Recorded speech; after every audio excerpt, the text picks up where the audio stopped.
pas de chômage, on veut pas de SURB, on veut travailler, puis on attend juste le plan du gouvernement.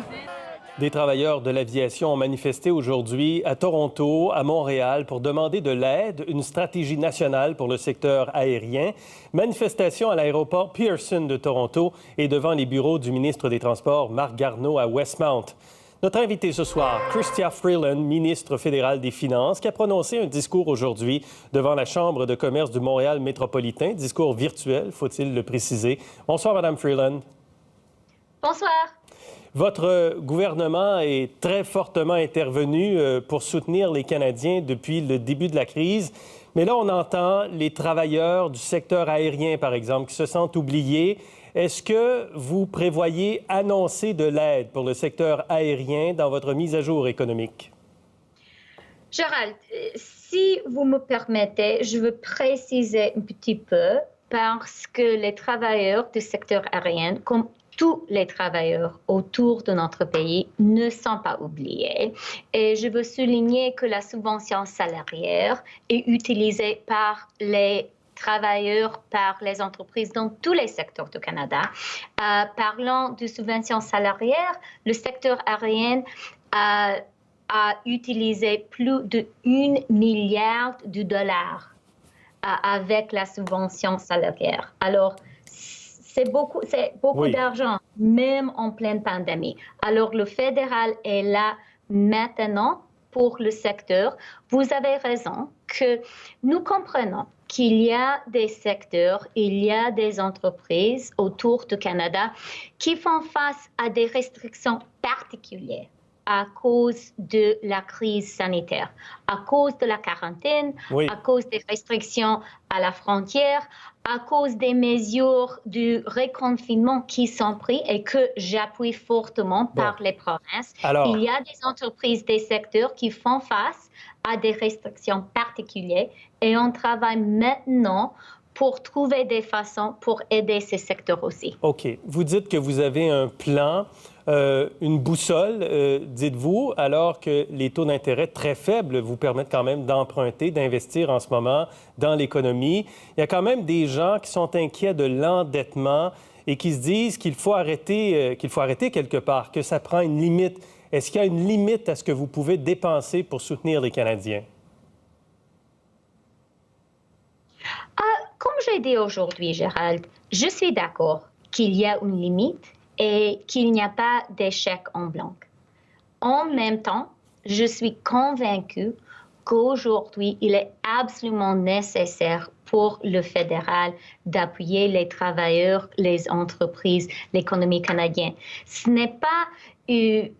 vous avez commencé vos questions en demandant est-ce que le fédéral est prêt à appuyer nos industries. Et c'est la question que me posent les Canadiens autour de nos pays. Et ils ont raison. Nous sommes en pleine pandémie. Nous avons une crise sanitaire. Et je suis fière des Canadiens et Canadiennes. Nous faisons ce que nous devons faire pour lutter contre cette pandémie. Mais est-ce qu'il y a une limite quand même? Il n'est pas possible. Si je veux juste finir une phrase, très, très vite. Il n'est pas possible de demander aux gens de rester à la maison, de demander aux entreprises de fermer ses portes à cause de la pandémie sans les aider. C'est ce que je pense et pour cette raison, le fédéral est là et sera là. Êtes-vous d'accord? C'est-à-dire, je n'ai pas à être d'accord ou non. Je sais qu'il y a des gens qui vous posent des questions pour avoir plus d'aide, mais qu'il y en a qui s'inquiètent du déficit. Est-ce que la crise actuelle peut devenir une crise d'endettement, une crise de finances publiques au Canada? Non. On a les ressources de faire ce qu'on doit faire. Je suis absolument convaincue de ça. Le Canada a entré la crise avec une position fiscale très forte. Comme vous avez constaté, les taux d'intérêt sont très à bas niveau aujourd'hui. On peut faire ce qu'on doit faire. Vous identifiez, par exemple, la déflation comme étant un risque au Canada présentement, une baisse généralisée des prix. Dites-nous pourquoi c'est un risque. Oh, c'est une très, très longue réponse, mais je peux résumer. Vous pouvez résumer votre réponse. Je vais essayer. En général, Gérald, je pense que même avant la pandémie, on a vu une situation dans tout le monde industrialisé, qu'on a eu un problème qu'on peut décrire comme la stagnation séculaire, qu'on a des problèmes avec la croissance. C'est le plus grand problème d'aujourd'hui.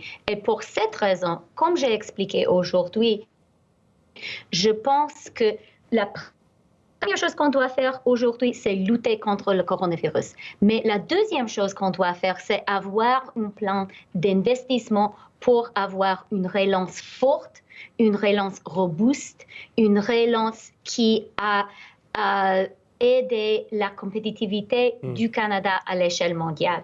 On doit avoir la croissance. La croissance économique, c'est la réponse à nos problèmes. Parce que la crainte que vous avez, c'est de voir l'économie ralentir beaucoup parce qu'on n'agirait pas assez, beaucoup d'entreprises qui feraient faillite, beaucoup de gens qui perdraient leur emploi et avoir pendant des années une reprise très difficile sur le plan économique? Non. Je pense qu'on fait face aujourd'hui à une crise économique très particulière, une crise qui a été causée par une pandémie exogène. Et notre crise aujourd'hui est très différente des autres crises économiques que vous et moi, nous avons vues dans notre vie en tant que journalistes économiques. Alors aujourd'hui, on doit commencer avec la crise sanitaire, la lutte contre le virus. On doit faire tout ce nécessaire, incluant avoir l'appui économique essentiel. Et après ça, la chose la plus importante, ce sera un plan pour la relance. Et le gouvernement est en train maintenant de travailler sur ce plan. Vous allez présenter votre mise à jour économique, budgétaire, en novembre. Est-ce qu'on a une date? Non.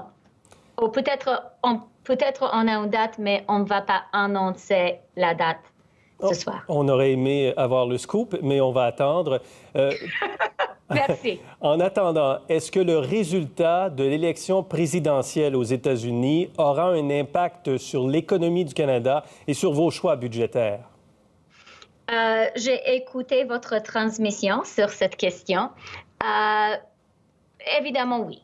Les résultats des élections aux États-Unis ont toujours un effet pour le Canada et ce sera le cas avec cette élection.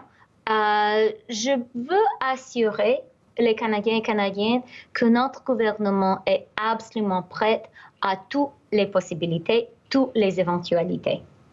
Et est-ce que vous préférez une éventualité à une autre? Ce n'est pas pour moi et ce n'est pas pour le gouvernement du Canada de faire un choix qui doit être un choix pour les Américains. Très bien. Madame Freeland, merci beaucoup pour cette entrevue ce soir. C'est un plaisir de vous recevoir. Merci beaucoup, Gérald.